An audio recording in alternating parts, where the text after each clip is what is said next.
बाळासाहेब हनुमंत रूपनार, पंढरपूरचा मी राहणारा. मला त्रास जो होत होता तो छातीत दुखत होतं, पण ते मला कसं लक्षात आलं की मी फिरायला नेहमीप्रमाणे गेलो होतो. फिरायला गेल्यानंतर मला अचानक चक्कर आली. चक्कर आल्यानंतर मी बसलो थोडासा, म्हणजे पडता पडता वाचलो. समोर माझ्या चालणाऱ्या माणसाने लक्ष दिलं. त्यांनी विचारलं थांबून, काय झालं साहेब? मी म्हटलं थोडा चक्कर आली. त्यांनी म्हटले बसा. बसलो निवांत मी थोडा वेळ, नंतर उठून घरी गेलो. परंतु त्याच्यानंतर मला चालल्यानंतर छातीत दुखायला लागलं, म्हणजे जसं चालायला लागलं की दम लागायचा आणि छातीत दुखायचं. मग कशामुळे दुखतं आहे की बऱ्याच वेळा मग डॉक्टरकडे, मी लोकल ज्या डॉक्टरकडे आम्ही ट्रीटमेंट घेत होतो तिथे गेलो. त्यांनी सांगितलं मग पित्तामुळं पण हा प्रॉब्लेम येते, म्हणून पित्तावरची त्यांनी ट्रीटमेंट चालू केली. पित्तावरची ट्रीटमेंट घेतली, पण त्याच्याने काय एवढं फरक पडेल ना. चालल्यानंतर दुखायचं किंवा पायऱ्या चढल्या किंवा उंच भागावर आपण चालायला लागलो की जास्त दुखायचं. पण नंतर मग हे दुखायचं कमीच होत नाही म्हटल्यानंतर मग आम्ही थोडी जरा आणखी काही डॉक्टरांना दाखवले. त्यांनी सांगितलं की काही आयुर्वेदिक पण ट्रीटमेंट घेऊन बघितली सुरुवातीला, पण त्याचा काय उपयोग होत नव्हता. मग काही डॉक्टरांनी सांगितलं की तुम्ही सोलापूरला जाऊन तपासणी करा. मग सोलापूरला जाऊन तपासणी केली, एन्जिओग्राफी केली तिथं.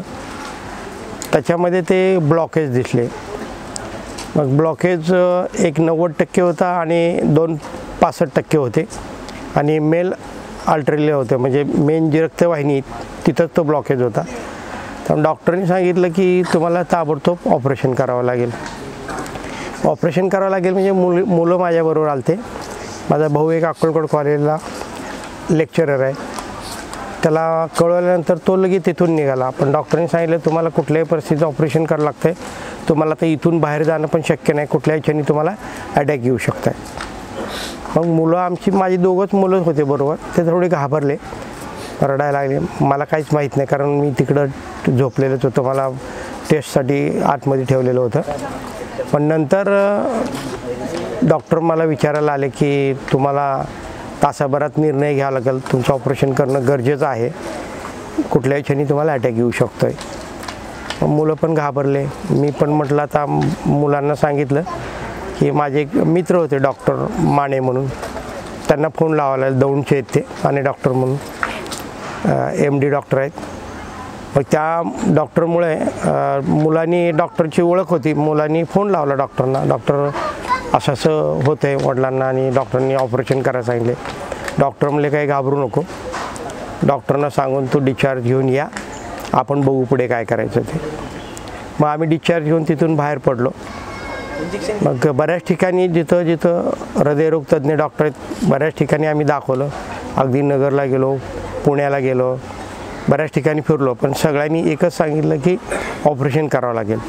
आता मला थोडीशी माहिती सांगायची, पण जास्त मुलाला माहिती सांगायची की हे तुम्ही केलंच पाहिजे, नाही तर असं होऊ शकतं, पुढे जाऊन काही होऊ शकतं. त्यामुळे मुलं जास्त घाबरायला लागले. आम्ही सर्चिंगमध्ये होतं की काय करता येईल, ऑपरेशन न करता आपल्याला कसा उपाय याच्यावर सापडेल, काय मिळेल, अशा शोधामध्ये होतो. आणि बऱ्याच वेळा आपण म्हणतो की परमेश्वराची लीला आहे, की मी विचार करतो की देवा हे आता ऑपरेशन करून कसं होणार, मुलं तर अजून छोटी आहेत माझे. मग मी विचार करत होतो. मग असंच आम्ही विचार करत करत एकदा मग दत्ताचं ठिकाण आहे, त्या ठिकाणी आम्ही गेलो, दर्शन घेतलं मी आणि देवाला सांगितलं बाबा याच्यावर आम्हाला काहीतरी उपाय किंवा काहीतरी एक मार्ग दाखव बाबा परमेश्वरा.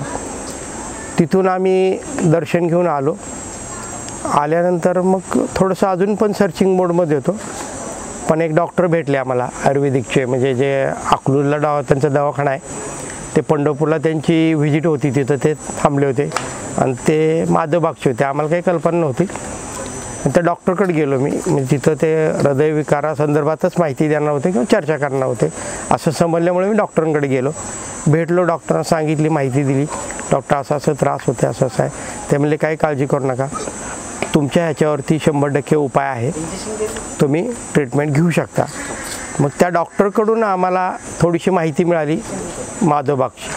मग माधवबागला यापूर्वी कुणी ट्रीटमेंट घेतली असं डॉक्टरांना विचारल्यानंतर डॉक्टरांनी काही 1-2-3 नावं दिली आम्ही. त्यातले काही माझे मित्र होते पंढरपूरचे, बाळ म्हणून, ते इरिगेशनला इंजिनियर होते, आमच्या शेजारीचं ऑफिस होतं. मग त्यांना जाऊन भेटलो मी. त्यांनी सांगितलं की खरंच तिथं तुम्ही जावा, आणि मला त्यांनी इकडचा खोपोलीचा पत्ता दिला की तिथं जर तुम्ही गेला तर खूप चांगला उपाय त्याच्यावर होऊ शकतो आहे, तुम्ही जावा. मग ते आता मित्र असल्यामुळं आणि बाकीच्याकडून एक दोघांकडून आणखी माहिती मिळाल्यावर आम्ही ठरवलं की आपण माधवबागला जाऊया. आणि मग माधवबागला आम्ही आलो. तिथून माहिती मिळाल्यानंतर माधवबागला आल्यानंतर इथं तपासणी केली. त्यांनी सांगितले काय अडचण नाही, तुम्ही घाबरू नका, व्यवस्थित होतं आहे. मग मी म्हटलं मॅडम 90% आणि 65% ब्लॉक आहे म्हणतात, मग कसं आता शक्य होणार. डॉक्टरनी मला माहिती देताना सांगितलं बघा वरून खाली इथं लाल रक्त आलेलं दिसतंय, मध्ये तुमचा ब्लॉक दिसतोय, तो काळा पांढरा डाग दिसतोय, पण त्याच्या खाली पुन्हा रक्त दिसतंय. मग हे रक्त कुठून आलं, म्हणजे तुमचं जर ब्लॉक झालं तर पूर्ण ब्लॉक दिसायला पाहिजे. तर त्यांनी सांगितलं की या हृदयाला अनेक ठिकाणून बायपास म्हणजे रक्तवाहिनी पुरवठा करणारे असतात. आपण इथं माधवबागमध्ये ट्रीटमेंट करतो म्हणजे काय करतो, ज्या हृदयाला पुरवठा करणाऱ्या रक्तवाहिन्या आहेत ज्या छोट्या छोट्या, त्या पंचकर्मद्वारे ॲक्टिव्ह करतो आणि त्याद्वारे रक्तपुरवठा व्यवस्थितपणे तुमच्या हार्टला होऊ शकतो आणि त्याचा फायदा तुम्हाला होईल. आणि त्यांनी बऱ्याच गोष्टी सांगितल्या की या केल्याने आणि ट्रीटमेंट तुम्ही घेतलं की मी त्यामुळं मग इथं 7 दिवसासाठी माधवबागला ॲडमिट झालो. 7 दिवसामध्ये त्यांचे पंचकर्म, त्यांचे सगळे ट्रीटमेंट, त्यांची माहिती, त्यांच्या गोळ्या, औषध, जेवण काय घ्यायला पाहिजे काय नाही, डाएटबद्दलची सगळी माहिती, या सगळ्या गोष्टी घेतल्या. 7 दिवस ॲडमिट होतो. 7 दिवस उपचार घेतल्यानंतर मला डिस्चार्ज मिळाला आणि मग मी त्याच्यानंतर पंढरपूरला गेलो. आणि मग रुटीनमध्ये त्यांनी बोलवलं तर सुरुवातीला 1 महिन्याला, नंतर 2 महिन्याला, नंतर 3 महिन्याला, नंतर असं 2-3 महिन्यांनी एकदा व्हिजिटला म्हणजे फेर तपासणीला येत होतो मी. आणि मला खूपच फरक जाणवायला आला की पूर्वी म्हणजे असं रोड क्रॉस करताना सुद्धा मला भीती वाटायची की मी रोड क्रॉस करून पुढे जाऊ शकतो का नाही.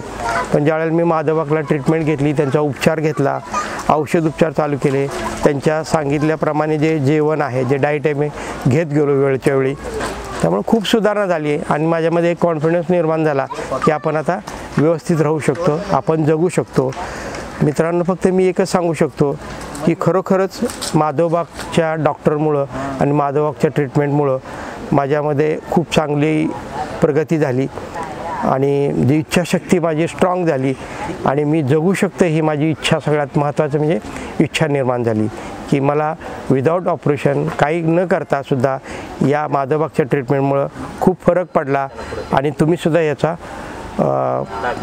लाभ घेऊ शकता आणि यांची माहिती घेऊन तुम्हीसुद्धा तुमचं हृदय आणि BP, शुगर या सगळ्या गोष्टी इथं ट्रीटमेंट होते, तुम्ही त्याचा उपयोग घेऊ शकता. ओके, थँक्यू, आभारी आहे.